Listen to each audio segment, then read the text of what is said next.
2024년 9월 4일 연중 제22주간 수요일 제1독서 사도 바오로의 고린도 일서 말씀입니다. 형제 여러분, 여러분에게 이야기할 때 나는 여러분을 영적이 아니라 육적인 사람, 곧 그리스도 안에서는 어린아이와 같은 사람으로 대할 수밖에 없었습니다. 나는 여러분에게 젖만 먹였을 뿐 단단한 음식은 먹이지 않았습니다. 여러분이 그것을 받아들일 수 없었기 때문입니다.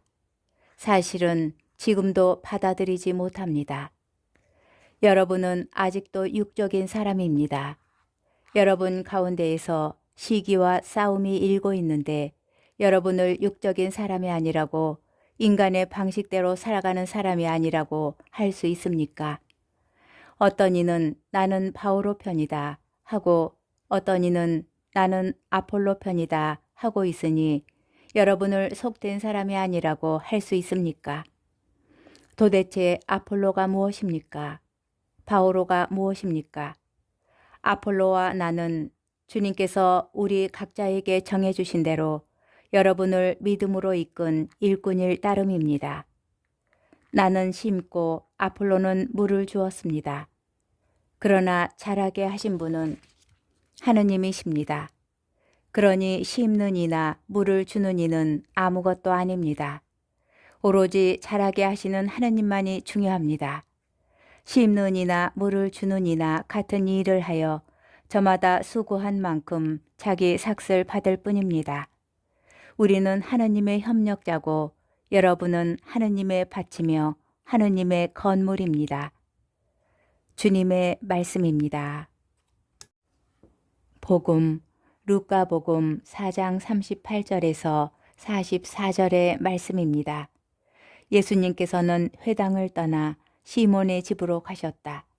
그때 시몬의 장모가 심한 열에 시달리고 있어서 사람들이 그를 위해 예수님께 청하였다. 예수님께서 그 부인에게 가까이 가시어 열을 꾸짖으시니 열이 가셨다. 그러자 부인은 즉시 일어나 그들의 시중을 들었다. 해질 무렵에 사람들이 갖가지 질병을 앓는 이들을 있는 대로 모두 예수님께 데리고 왔다. 예수님께서는 한 사람 한 사람에게 손을 얹으시어 그들을 고쳐주셨다. 마귀들도 많은 사람에게서 나가며 당신은 하느님의 아드님이십니다 하고 소리질렀다. 그러자 예수님께서는 꾸짖으시며 그들이 말하는 것을 용납하지 않으셨다. 당신이 그리스도임을 그들이 알고 있었기 때문이다. 날이 새자 예수님께서는 밖으로 나가시어 외딴 곳으로 가셨다. 군중은 예수님을 찾아다니다가 그분께서 계시는 곳까지 가서 자기들을 떠나지 말아 주십사고 붙들었다. 그러나 예수님께서는 그들에게 말씀하셨다. 나는 하느님 나라의 기쁜 소식을 다른 고을에도 전해야 한다. 사실 나는 그 일을 하도록 파견된 것이다. 그러고 나서 예수님께서는 유다의 여러 회당에서 복음을 선포하셨다. 주님의 말씀입니다. 오늘의 묵상. 바오로 사도는 코린토 교회의 여러 문제를 알고 있었고 또 코린토 교회 신자들이 바오로 사도에게 물은 내용들도 있기 때문에 코린토 1서와 2서에는 다양한 주제들이 나옵니다. 그 가운데 무엇보다도 먼저 나오는 문제가 공동체의 일치입니다. 서간 뒷부분에서 성령의 은사나 전례에 대하여 말할 때도 공동체의 일치는 중요한 기준이 됩니다. 그런데 오늘 독서에서는 코린토 신자들이 어떤 문제로 갈라졌는지를 볼 수 있습니다. 겉보기에 이들은 바오로를 추종하거나 아폴로를 추정하고 있으니 그들 나름대로는 교회 안에서 열심히 활동하는 사람들이었을 것이고 어쩌면 저마다 분명한 소신도 있었을 것입니다.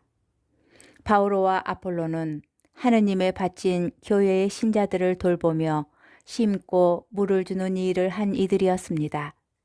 그들 주변에 있던 사람들의 무리도 어쩌면 교회라는 밭을 열심히 가꾸려고 하는 사람들이었겠지요. 그런데 바로 그 일이 그들을 영적인 사람이 되지 못하게 가로막습니다. 사람들의 이름이 그들에게 중요하였기 때문입니다.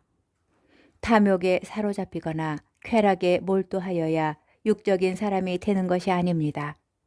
교회를 위하여 열심히 일하고 있으면서도 그 안에서 하느님의 아닌 인간에게 눈길이 머물러 있을 때, 인간의 업적만 생각하고 자라게 하신 분은 하느님이심을 알아보지 못할 때 쉽게 육적인 사람이 됩니다.